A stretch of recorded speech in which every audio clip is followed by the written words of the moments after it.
जय हिंद। और आज फिर से एक नया वीडियो लेके आया हूँ। काफ़ी इंटरेस्टिंग टॉपिक है। पिछले वीडियो में मैंने आपको गोल्डन ब्लड के बारे में बताया था, जो कि एक रेयर ब्लड ग्रुप है और 50 से भी कम, लगभग 43 लोगों के पास ही पूरी दुनिया में गोल्डन ब्लड ग्रुप है। आज का जो वीडियो है वो भी ब्लड ग्रुप से ही रिलेटेड है और इस ब्लड ग्रुप का नाम है क्रिब। यह भी एक रेयर ब्लड ग्रुप है। क्रिब का मतलब होता है क्रोमर इंडिया बेंगलोर। एक नया ब्लड ग्रुप है और दुनिया में केवल एक व्यक्ति के पास है।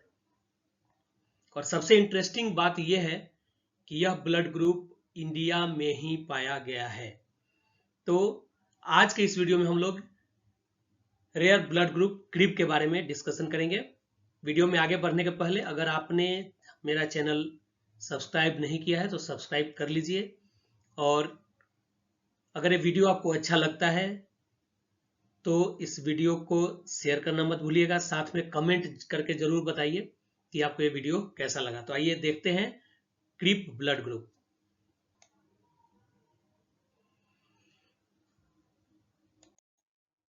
सबसे पहले देखते हैं कि ये जो क्रिब ब्लड ग्रुप है एक नवीनतम खोजा गया रक्त समूह है, ब्लड ग्रुप है, और जिसमें अति दुर्लभ, ये दुर्लभ भी नहीं है, अति दुर्लभ प्रकार का ब्लड एंटीजन इसमें पाया जाता है, प्रतिजन पाया जाता है।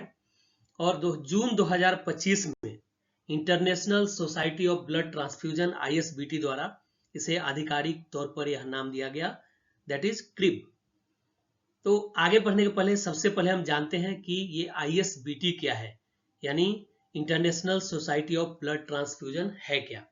The international society of blood transfusion यानी कि ISBT एक वैज्ञानिक संस्था है जिसकी स्थापना 1935 में की गई थी और इसका कार्यालय, इसका जो हेड ऑफिस है वह नीदरलैंड के एम्स्टर्डम में है। लगभग 103 देशों में इसके सदस्य हैं और उन सदस्यों की संख्या 1900 के आसपास है। यह करती क्या है? यह एक वैज्ञानिक संस्था है जो ब्लड ट्रांसफ्यूजन के क्षेत्र में स्टडी करती है, रिसर्च करती है, अनुसंधान करती है, ताकि चिकित्सा की और रोगियों की सर्वोत्तम सेवा की जा सके, उनके हितों का पोषण किया जा सके।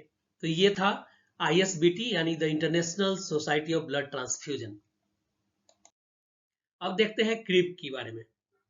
तो क्रिब का खोज कैसे हुआ भारत में और कहां से हुआ, ये सारी कहानी हम लोग जानेंगे कि इस ब्लड समूह का, इस रक्त समूह का खोज कैसे हुआ। तो यह नया रक्त समूह भारत में खोजा गया है और इसके खोज रोटरी बेंगलोर TT के ब्लड सेंटर में, बेंगलोर यानी कर्नाटक में हुई, जहां यह ब्लड ग्रुप कोलार की एक 38 वर्षीय महिला में पाया गया। कैसे पता चलता है इसका, किन परिस्थितियों में इस ब्लड ग्रुप का पता चला, वो भी देखते हैं कि उस महिला, जो कोलार की जो 38 वर्षीय महिला थी, उस महिला की सर्जरी होनी थी और उसके लिए उपयुक्त ब्लड ग्रुप नहीं मिल रहा था।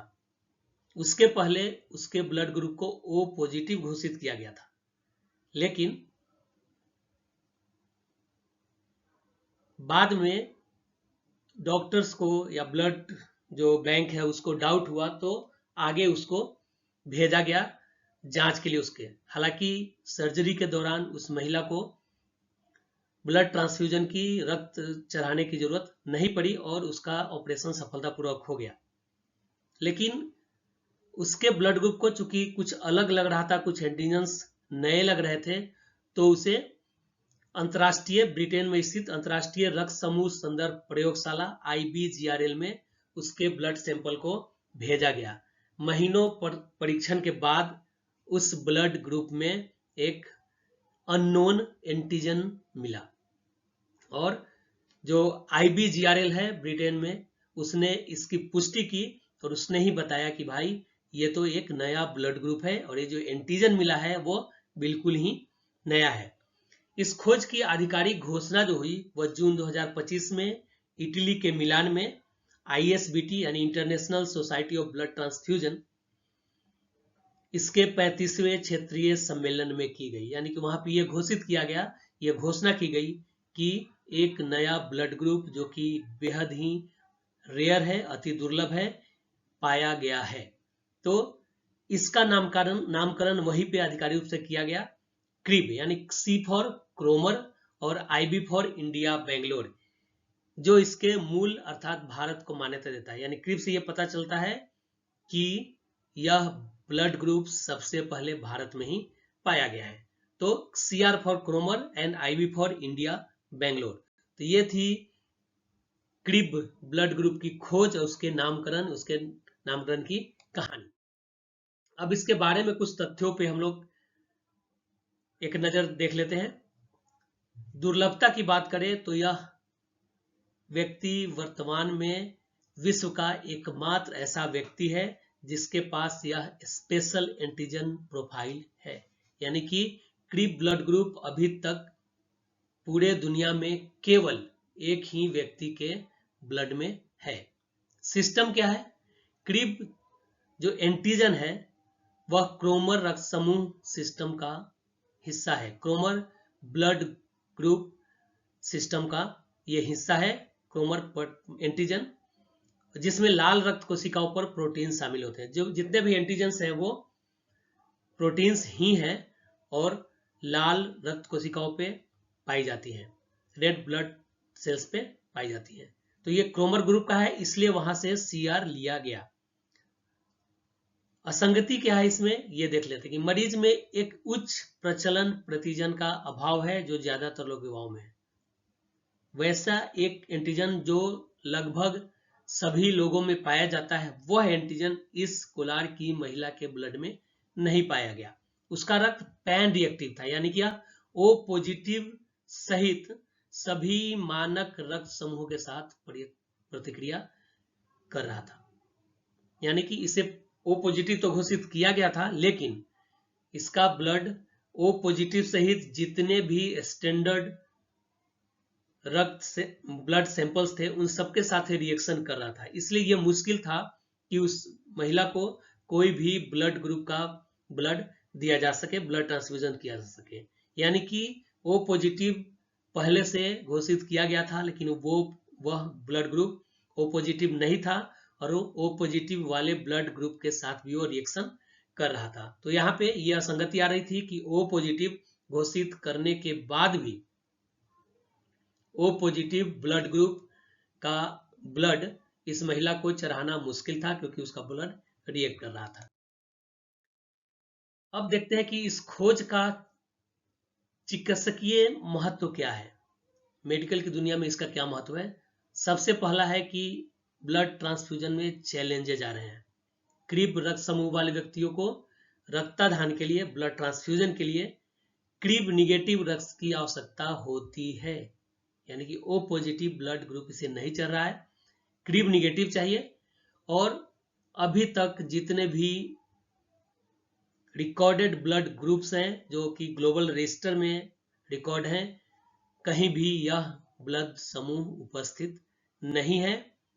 इसलिए इस महिला को, जो कोलार की महिला है, उसको सर्जरी के लिए ब्लड उपलब्ध नहीं हुआ। लेकिन सौभाग्य यह था कि बिना किसी ब्लड ट्रांसफ्यूजन के ही सर्जरी सफलतापूर्वक संपन्न हो गई। अब आप देखेंगे कि यदि क्रिब ब्लड ग्रुप है तो मां के ऊपर और उस मां के बच्चे के गर्भ में पल रहे भ्रूण के ऊपर इसका क्या प्रभाव पड़ेगा।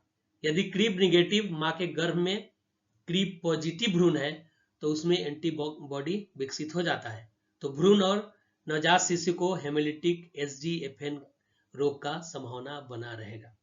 यानी कि मां अगर क्रिब निगेटिव है और जो भ्रूण पल रहा है मां के गर्भ में वो अगर क्रिब पॉजिटिव हो जाए तो जन्म के साथ ही बच्चे को हेमोलिटिक रोग HDFN होने का संभावना रहेगा और ये खतरा उसके लिए बना रहेगा।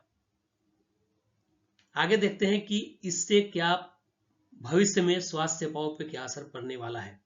यह खोज उन्नत आनुवांशिक रक्त वर्गीकरण, आणविक निदान और आपातकालीन स्थितियों और जटिल शल्य चिकित्सा में सुरक्षा सुनिश्चित करने के लिए अंतर्राष्ट्रीय दुर्लभ रक्तदाता रजिस्ट्री के निर्माण की आवश्यकता पर प्रकाश डालती है। चूंकि नया ब्लड ग्रुप बना है तो अब ये जरूरी हो जा रहा है कि मेडिकल फील्ड में इन परेशानियों को फेस करने के लिए तैयारी शुरू हो जाए। इसके लिए जरूरी है कि अंतर्राष्ट्रीय स्तर पर जो रेयर ब्लड ग्रुप है, डोनर्स है, उनका एक रजिस्टर बनाया जाए ताकि पूरे वर्ल्ड में जो रेयर ब्लड ग्रुप वाले हैं उनको कहीं भी ब्लड की आवश्यकता हो तो उनको ब्लड उपलब्ध कराया जा सके। तो ये कह रहा है कि अंतर्राष्ट्रीय दुर्लभ रक्तदाता रजिस्ट्री के निर्माण की आवश्यकता है, उस रजिस्टर की निर्माण की आवश्यकता है जिसमें जितने भी अंतर्राष्ट्रीय स्तर पे जितने भी ब्लड डोनर्स हैं दुर्लभ ब्लड के, उनका रजिस्टर बनाया जाए ताकि आने वाले समय में अगर रेयर ब्लड ग्रुप वाले रोगी को ब्लड की आवश्यकता होती है तो वो उपलब्ध कराया जा सके। अब देख लेते हैं कि SDFN की हमने चर्चा की अगर माँ का ब्लड क्रीब निगेटिव है और जो भ्रूण है माँ के गर्भ में अगर वो क्रीब पॉजिटिव हो जाता है तो हेमोलिटिक डिजीज यानी SDFN, इसका फुल फॉर्म है haemolytic disease of the foetus and newborn, इसको SDFN कहा जाता है। यह रोग होने की संभावना बनी रहती है। तो ये SDFN क्या है ये भी देख लेते हैं। यह एक एलो इम्यून स्थिति है जिसमें मातृ एंटीबॉडी यानी मदर एंटीबॉडी भ्रूण की लाल रक्त कोशिकाओं पर हमला कर देती है। गर्भ में जो भ्रूण पल रहा है उसके एंटीबॉडी जो है, माँ की एंटीबॉडी, वह भ्रूण के रेड ब्लड सेल्स पर हमला कर देती है। ऐसा अक्सर क्यों होता है? यह ऐसा अक्सर होता है RH यानी ABO रक्त समूह की असंगति के कारण, क्योंकि दोनों मैच नहीं कर रहा है। इससे भ्रूण में एनीमिया हो सकता है। चूंकि हमला करेंगी तो जो लाल रक्त कोशिकाएं हैं, रेड ब्लड सेल्स हैं, वो भ्रूण में कम हो जाएगा और इससे भ्रूण में एनीमिया हो सकता है। और जन्म के बाद यदि इसका उपचार नहीं किया जाए तो पीलिया, एनीमिया और मस्तिष्क क्षति, जिसको कैर्निकटेरस भी कहते हैं, ऐसी गंभीर जटिलताएं हो सकती है जो कि भ्रूण के लिए या नवजात शिशु के लिए काफी खतरनाक है। तो SDFN बीमारी होने की संभावना भ्रूण में रहेगी अगर मां का ब्लड ग्रुप क्रीब निगेटिव है। तो ये था crib blood group, क्रोमर India Bangalore. हमने देखा कि ये ग्रुप क्या है, कैसे प्रकाश में आया, कैसे इसके बारे में पता चला, इसका चिकित्सकीय महत्व क्या है, और मां को अगर क्रीब ब्लड ग्रुप है तो उसका प्रभाव मां के गर्भ में पल रहे बच्चे पे क्या होगा। और इसमें हमने ये भी देखा कि एक अंतर्राष्ट्रीय स्तर पे, इंटरनेशनल लेवल पे जो रेयर ब्लड ग्रुप्स के डोनर्स हैं उनका एक रजिस्टर तैयार करने की जरूरत है ताकि दुनिया में कहीं किसी को जरूरत हो तो अंतर्राष्ट्रीय स्तर पे ये ब्लड उपलब्ध करा के उस व्यक्ति के जान पे जो खतरा है उसको कम किया जा सके, उसके हितों की पूर्ति की जा सके। तो आज के वीडियो में इतना ही है। अगर आपको वीडियो अच्छा लगा, जानकारीपूर्ण लगा तो वीडियो को लाइक करना और अपना कमेंट करना मत भूलिएगा, शेयर भी कर दीजिए। और अभी तक अगर आपने सपोर्ट IAS चैनल सब्सक्राइब नहीं किया है तो सब्सक्राइब जरूर कर ले। मिलते हैं जल्दी ही दूसरे वीडियो में। जय हिंद, जय भारत।